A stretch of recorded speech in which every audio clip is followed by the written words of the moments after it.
वेळ झाला त्यामुळे सर्वांची नावं घेत नाही। व्यासपीठावरचे मान्यवर, समोर उपस्थित असलेले सर्व शेतकरी, या निमित्तानं उपस्थित असलेले सर्व दूध उत्पादक, चेअरमन आणि उपस्थित सर्व पत्रकार बांधवांनो, गेल्या 4-5 महिन्यापासून मतदारसंघातून फिरत असताना बऱ्याचशा गोष्टी कानावर येत होत्या। प्रत्येक वेळेला प्रत्येक अडचण वेगवेगळी।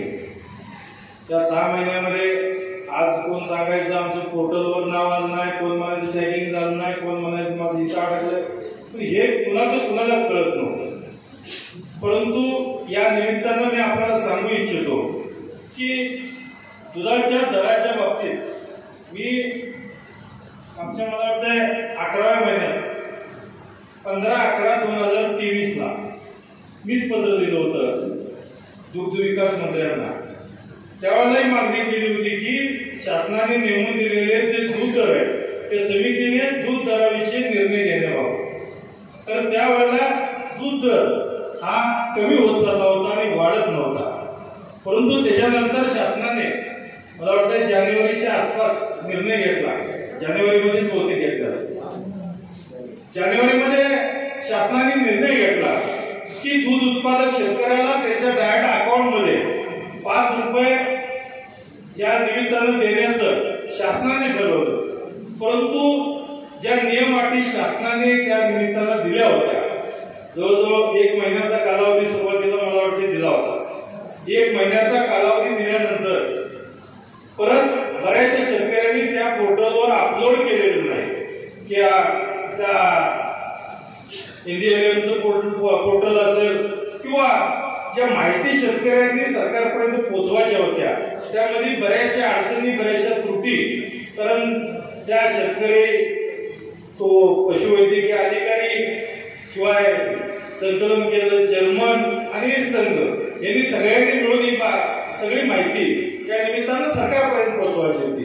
मग कुठं संघ चुकलाय का, कुठं जे बिडिंग करणारे संकलन केंद्र जे प्रमुख आहेत ते चुकले का शेतकरी कुठेतरी टॅगिंग करताना कुठं पशुवैद्यकीय अधिकारी चुकलाय का किंवा अन्य काही टेक्निकली चुका झाल्यात का, या सगळ्या गोष्टी बाबी बघितल्या तर 1 महिन्याचा कालावधी सरकारने परत 1 महिना परत वाढवून दिला आणि 26 मार्च पर्यंत 26 मार्चच आहे 26 मार्च पर्यंत ही कट ऑफ डेट ठेवली।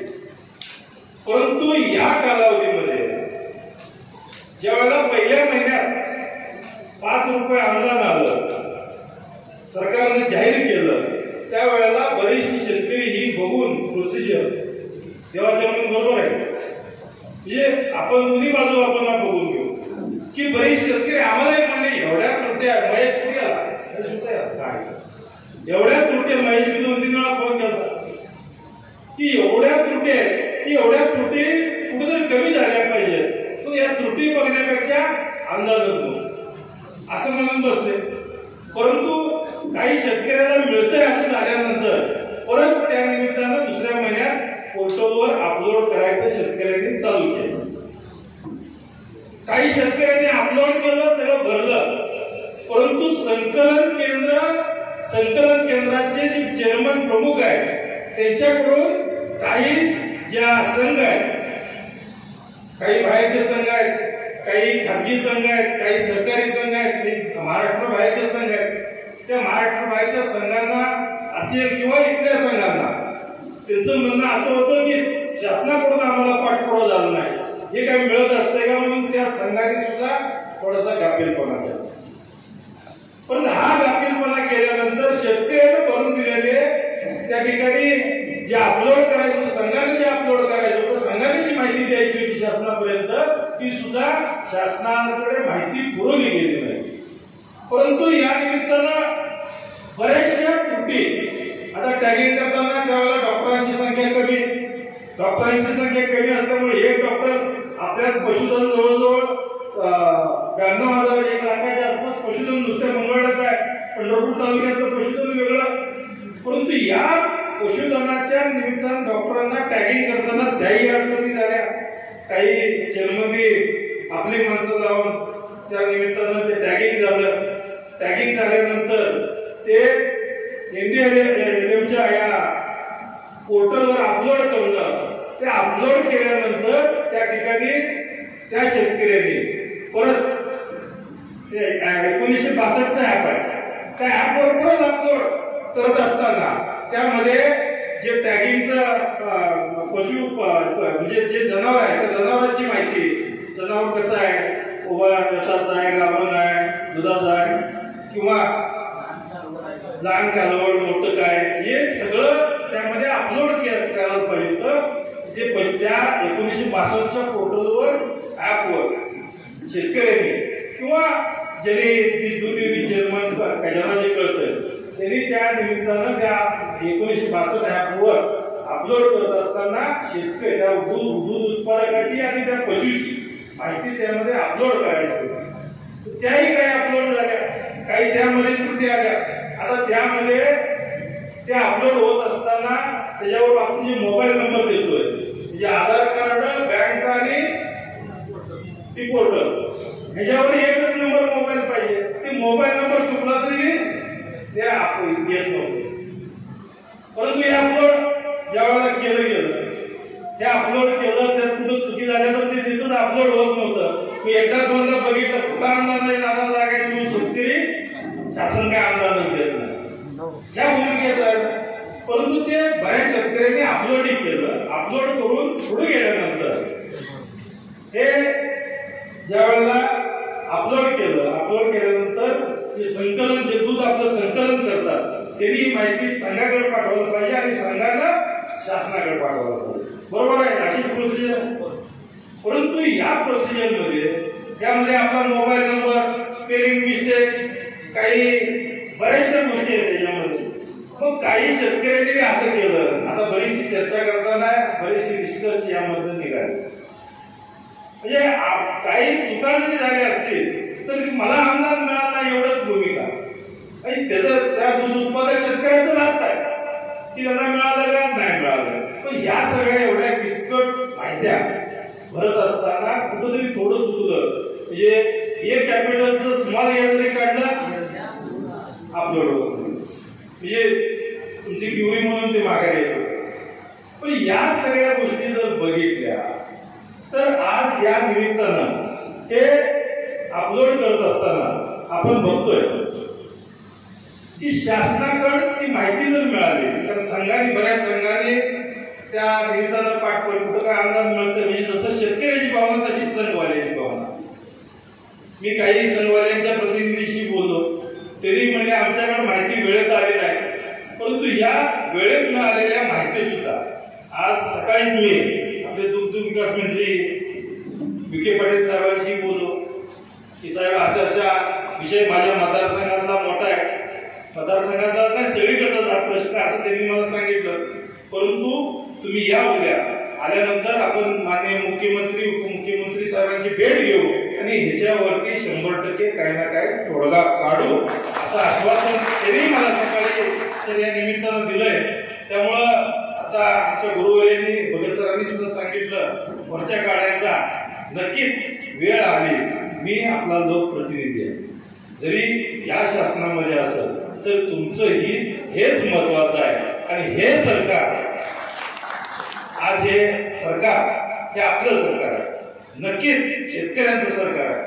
आणि या सरकारमध्ये 100% आपण केलेल्या मागण्या त्या मान्य होतील आणि आपल्याला 100% या पद्धतीनं न्याय मिळेल. आताच महेशरावने येताना सुद्धा सांगितलं ह्याची कुठं मुदत वाढली पाहिजे. बरोबर आहे. आता ही मुदत वाढवा ही कुणी अजून सांगितलं नाही, कुणाच्या एकाच्याही वक्त्याच्या भाजपनं आलं नाही. त्याची मुदत वाढली पाहिजे. त्या ज्या क्युरी आहेत, या त्रुटी आहेत, या त्रुटी थोड्याशा कमी झाल्या पाहिजेत. जे दूध संघ आहेत, आमचे देवडीचे चेअरमन पका आमचे, त्यांचं माझंही मगाशी बोलणं झालं, संतोषराव कुणबेरीची बोलणं होत होतं. त्यांनी गोकुळला दूध दिलं. ते गोकुळाचे दूध ज्या शेतकऱ्यांना घातलं, ज्या शेतकऱ्याच्या नावावर अपलोड केलं, त्यांना मात्र लगेच त्या शेतकऱ्यांना पैसे मिळाले. काही शेतकऱ्यांना मिळाले. तेच सांगतो. त्या लोकांना पैसे मिळाले, परंतु काही शेतकऱ्यांना त्यांनी दुसऱ्या संघाला दूध गाठलं पण त्यांना मिळालं. म्हणजे एकाच डेअरीवर असा फरक आहे. कारण त्या संघाला पुढे माहिती दिली. म्हणजे या सिस्टीम मध्ये शेतकरी आणि संकलनवाला आणि संघ हे तिन्ही प्रमुख आहेत. त्या प्रत्येकाने जर माहिती अपलोड व्यवस्थित केली असती तर आजचा हा दिवस 100% आपल्याला जे आज आपल्याला ज्या गोष्टीतून जावं लागतंय त्या गोष्टीतून जावं लागलं नसतं. आणि नक्कीच या पुढच्या कालावधीमध्ये आपला जो आवाज आहे, आपला जो विचार आहे किंवा आपल्या ज्या समस्या आहेत त्या विधानसभेत 100% मी मांडेन, एवढंच आपल्याला या निमित्तानं सांगू इच्छितो. शिवाय आज आपण बघतोय की या किचकट बरोबर आहे, हे जे किचकट व्हायला लागलंय हे होत असताना शासन हे आपलं शासन आहे. शासन कुठलंही जरी आलं तर हे जनतेच्या हिताचंच काम त्या निमित्तानं करत असतं. परंतु या शासनामध्ये आज आपण जर बघितलं महाराष्ट्रामध्ये पशुधनांची संख्या आणि दुधाचं संकलन याचा ताळमेळ जर बघितला, महाराष्ट्रामध्ये मी आता एखादा माहिती घेत होतो, जवळजवळ 2,10,00,000 लिटर दुधाचं संकलन आहे. हे सगळ्या अख्ख्या महाराष्ट्रात जेवढं संकलन होतंय ते 2,10,00,000 संकलन होतंय. मग मला तुम्हीच सांगा, त्यामध्ये 40 लाख लिटर सहकारी संस्थेचं आहे आणि 1,70,00,000 हे खाजगी संस्थांचं संकलन आहे, खाजगी संघांचं. तर जवळजवळ 2,10,00,000 राजभाऊ संकलन जर महाराष्ट्रात असेल तर महाराष्ट्रात आपली लोकसंख्या किती? 14 कोटी आहे ना, 14. एका माणसाला दूध किती लागत असेल? पर हेड किती पकडूया?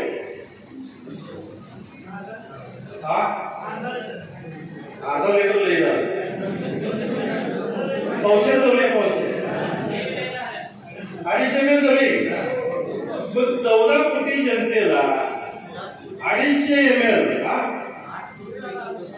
नाही 250 अर्धा लिटर पकड्या 250 पकडू. मग 250 ml जर दूध असेल तर 250 ml दुधाचं किती झालं?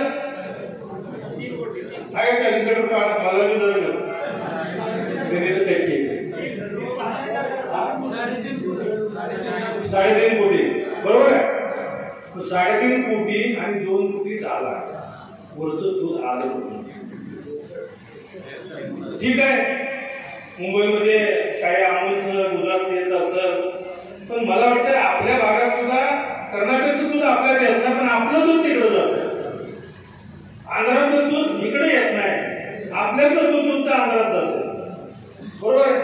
म्हणजे आपल्याकडे मला वाटतंय पुणे असेल मुंबई असेल कुठेही असू द्या आपल्याकडचं दूध आपण वापरतो. म्हणजे पुण्यात चितळे असेल अमूलचं जरी असलं, अमूल आपल्याकडे संकलन करते आणि आपल्याकडे वाटतं. मग हे वरचं दूध आलं कुठून? हा बी विषय. म्हणजे एवढ्या मोठ्या दुधाचे आता हे 250 ml दूध मी तुम्हाला फक्त माणसाच किती सांगतो, परंतु मिल्क प्रोडक्ट जे आहे, आईस्क्रीम तयार होते, पेढा तयार होतोय, खवा तयार होतोय, बासुंदी तयार होते, दही तयार होतोय, चक्का तयार होतोय, पनीर तयार होतोय. मग ह्याचं दूध आलं कुठून? एवढ्या प्रोडक्ट ही प्रोडक्टचं दूध जर आज आपण घेतलंच नाही, 250 ml पर माणसं घेतो. पण ह्याच्यामध्ये एवढ्या मोठ्या प्रमाणात जर भेसळ असेल तर शासनानं सुद्धा या निमित्तानं नक्कीच याचा आवाज सुद्धा मी 100% उठवणारच आहे. परंतु या सगळ्या भेसळमधनं आज आपण बघतोय दुधाचा पुरवठा सुद्धा एवढ्या मोठ्या संख्येनं व्हायला पाहिजे. पण दुधाचा पुरवठा होतोय म्हणून एवढ्या मोठ्या प्रमाणात जर भेसळ होत असेल तर नक्कीच शासन त्याच्यावरती 100% जागरूक आहे. त्यामुळं आज आपल्याला जे या अटी आहेत या अटी सुद्धा या निमित्तानं जर पाठीमागा आपण सगळे चेअरमन आता काय खोटं बोलायचं नाही. आपण दूध ज्यावेळेला अनुदान आलं आपण कसं देत होतो, त्याला कसंही देत होतो, पाणी आलं तरी. आता आपल्याकडे फार मोठी भेसळ तेवढ्या प्रमाणात नाही, भेसळ असली तर पाण्याचीच भेसळ आहे, भेसळ असली तर पाण्याचीच भेसळ. परंतु या निमित्तानं आपल्या या सगळ्या गोष्टींचा आपल्याला विचार केला पाहिजे. या सगळ्या गोष्टीवरती कुठेतरी आळा बसला पाहिजे, डुप्लिकेशन व्हायला नाही पाहिजे आणि डुप्लिकेट माणसाला या निमित्तानं त्या ठिकाणी अनुदान गेलं नाही पाहिजे. खऱ्या उत्पादकावर हे अनुदान गेलं पाहिजे. मला या निमित्तानं सांगायचं आहे की आपण दोन भाऊ जर असतील, एक भाऊ गावात राहतो, एक भाऊ पुण्यात किंवा मुंबईत पुण्यात राहतो, एक भाऊ त्याच्या घरात जनावर आहे, तर पुण्यात राहत असेल तर त्याच्या घरात काही जनावर नसणार आहे, कारण फ्लॅटमध्ये जनावर आणायची कुठली. परंतु इथं हा भाव 25 रुपये 27 रुपये दरानं दूध त्या डेअरीला घालतोय आणि तिथं ती भाव काय करतोय 62 रुपये विकत घेतोय. मधलं 35 रुपये जात्यात. याचाही हिशोब आपल्याला या पुढच्या कालावधीत 100% घेतला पाहिजे आणि हे 35 रुपये शेतकऱ्यांच्या पर्यंत कशापर्यंत पोहोचवता आले पाहिजे हे या निमित्तानं आपण बघितलं पाहिजे. याकडे सुद्धा आपण सगळ्यांनी 100% लक्ष दिलं पाहिजे आणि नक्कीच आपण जिल्ह्यात सुद्धा त्या निमित्तानं बरेचसे दराची तफावत बरीच तफावत आपल्या जिल्ह्यामध्ये कमी आहे. काही मी आता काही दुग्ध अधिकाऱ्यांनाही बोललो की त्यांच्यावरती आमचं कंट्रोल नाही म्हणले, परंतु या दूध डेअरीवरती सुद्धा खूप याच्यावरती आहे. कारण या व्यवसायाकडे आतापर्यंतच्या शासनाने तर म्हणजे एक वेगळ्या पद्धतीने बघितलं पाहिजे. जशी साखर कारखानदारीवर अंकुश इथल्या साखर आयुक्तांचा जसा आहे, गाळप असेल, शेतकऱ्याला एफआरपी दिली का, एवढीच एफआरपी दिली पाहिजे, एवढं असं केलं पाहिजे, हे जे बंधन आहे असं बंधन या सहकारी दूध संघावरती आहे, कोऑपरेटिव्हवर नाही, खाजगी संस्थेवर नाही, कोऑपरेटिव्हवरती आहे. पण ही बंधनं सुद्धा शासनानं याच्यावरती अंमलात आणली पाहिजेत. याकडे सुद्धा आता बऱ्याच वक्त्यांनी या निमित्तानं सांगितलंय. मला वाटतं आमच्या डोके सरपंचांनी सांगितलं की त्याचं नियोजन झालं पाहिजे. परंतु हे नियोजन होत असताना खरं म्हणजे ह्या पॉलिसी तयार केल्या पाहिजेत. या पॉलिसी तयार करत असताना खऱ्या दूध उत्पादकाला जास्तीत जास्त पैसे मिळाले पाहिजेत आणि दूध संकलन करणाऱ्याला सुद्धा वेळेत दूध संकलन करणाऱ्याला सुद्धा आता सांगितलं तुम्ही की दूध संकलन करताना वेळेवर त्यांना कमिशन नाही मिळालं, त्यांना प्रकार त्यांनी आज शेतकऱ्यांना ऍडव्हान्स देत असताना त्यांची सुद्धा अडचणी या निमित्तानं आहेत, त्या सुद्धा अडचणी आपण ग्राह्य धरल्या पाहिजे, त्यांनाही वेळेत कमिशन मिळालं पाहिजे. या सुद्धा गोष्टीकडे आपण लक्ष दिले पाहिजे. नितीनरावनं सांगितलं दूध संघ आमचे गणितीचे दूध संघ खरं म्हणजे करायला पाहिजे सरकार याच्यावरती, परंतु काकडे साहेब आपण संचालक आहेत. दूध संघ आता काय आपला संपला, आता ते कसा संपला, कोणामुळे संपला की बोलायची आता काही वेळ नाही, व्यासपीठ नाही. परंतु हा दूध संघ खऱ्या अर्थाने कोऑपरेटिव्ह हा सुद्धा आपल्या तालुक्यापुरता असेल किंवा मतदारसंघापुरता असेल किंवा जिल्ह्यापुरता असेल आपण तयार केला पाहिजे. नक्कीच या पुढच्या कालावधीत अशाही पद्धतीचा विचार नितीनराव आपण 100% करू की जेणेकरून शेतकऱ्यावर कुठं अन्याय होऊ नये. यासाठी सुद्धा बऱ्याचशा आपल्या इथे दूध डेअरीचे चेअरमन आता बरीचशी दूध डेअरीची डॉक आले 15-20 लाख लिटर 15-20 हजाराचं संकलन होत आहे. अशा लोकांना जर आपण एकत्रित केलं तर नक्कीच आपल्या भागामध्ये सुद्धा चांगल्या पद्धतीचा दूध संघ तयार होऊन आपल्या तालुक्यात जसं आज जिल्ह्यामध्ये आपल्यालाच दर कमी आहे इतर जिल्ह्याच्या मानानं त्या गोष्टी परत होणार नाहीत. यासाठी आपल्याला एक नियोजन आपल्याला व्यवस्थित केलं पाहिजे. शिवाय केदार सरांनी सुद्धा सांगितलं MREGS मध्ये 60-40 रेशो अतिशय चांगलं सांगितलं सरांनी सुद्धा. हा सुद्धा रेशो बदल करून शासन दरबारी 100% त्याच्यावरती आपण हे करू. अंकुशरावनी सुद्धा ज्या मागण्या केलेल्या आहेत त्या मागण्या सुद्धा रास्त आहेत. अंकुशराव आता त्यांनी दाखवलं 65 रुपये 78 पैशांचा म्हणजे जिल्हा पशुवैद्यक अधिकाऱ्यांनी आता मी पत्र तेही बघितलं तर जनावराला सांभाळण्याचा खर्च जर लिटरला त्या सगळं त्याचं बघितलं तर 65 रुपये 78 पैसे जर दर येत असेल तर नक्कीच या गोष्टीकडे सुद्धा आपण घेऊन बघितलं पाहिजे। आणि या निमित्तानं मी आपल्याला एवढं सांगू इच्छितो की राजाभाऊचा एक विषय राहिला आमचा पंढरपूर म्हशीच्या बाबतीत। कारण पंढरपूर म्हैस ही अख्ख्या संबंध भारतात प्रसिद्ध आहे, परंतु ही म्हैस आपल्या सोलापूर असेल, सांगली असेल किंवा इतर आपल्या या भागातच जास्तीत जास्त बघायला मिळते। बेळगाव, कर्नाटकचा बॉर्डर भाग, तर या ठिकाणी पंढरपूर म्हैस आज बघायला मिळते। पण ही पंढरपूर म्हैस ज्यानं पालन केलं, तिचं जी ब्रीड आहे ते जोपासलं, चांगल्या पद्धतीने केली, त्या गवळी समाजाला सुद्धा 100% राजाभाऊ अगदी रास्त तुम्ही आज विषय मांडला आणि याकडे माझं सुद्धा लक्ष नव्हतं, परंतु तुम्ही ती भावना व्यक्त केली। कारण ज्यांनी जोपासली, ज्यांनी वाढवली, या पशुपालकालाच आज या ठिकाणी जर ते पंढरपूर म्हशी आज गवळी समाजाने ते दूध जे म्हशा काढायच्या सोडून दूध मला ते संकलन करायचं चालू केलं, अशीच परिस्थिती मला वाटते आपल्या शहरामध्ये होतीये। तर याकडे सुद्धा 100% आपण त्याचा विचार करून गवळी समाजाला सुद्धा न्याय देण्याचा आपण प्रयत्न करू, एवढंच आपल्याला या निमित्तानं सांगतो। आणि आजच्या या आपल्या अडीअडचणीमध्ये तर निवडणूक झाली, बाळासाहेब सुद्धा म्हणले त्याचा फटका बसत, बाळासाहेब पुढे गेले। मी फटक्याला, राजकारणाला अजिबात घाबरत नाही। निवडणूक हार जीत होत असते।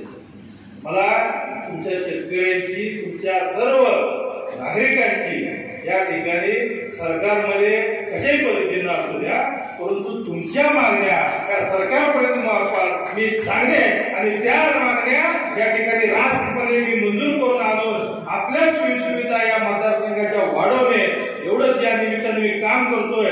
या प्रत्येक गोष्टीमध्ये बाळासाहेब मी काम करताना मी म्हणलो नाही, आज विकास निधीच्या बाबतीत जर आपण बघितलं,